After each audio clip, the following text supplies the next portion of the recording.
In Belgium, court acquits man accused of drinking and driving.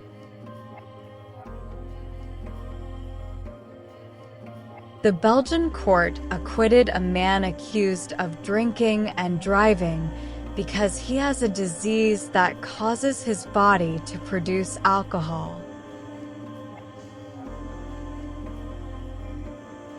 The name of this disease is Autobrewery syndrome.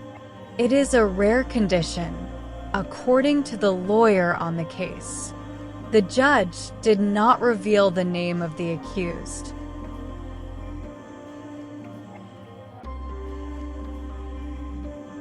Three doctors confirmed that the man has the syndrome, said the lawyer.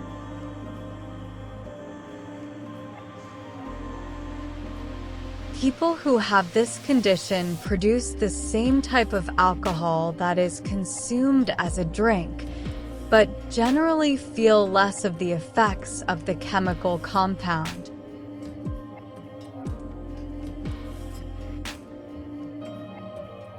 The scientists said that people are not born with this disease. They develop the condition when they already have some other intestinal problem.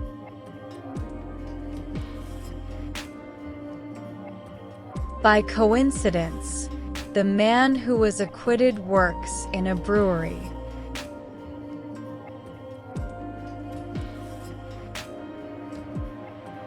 Thank you for watching. If you found the content of this video useful, please leave your like, and write your opinion in the comments. Don't forget to subscribe to our channel, so you don't miss the next videos.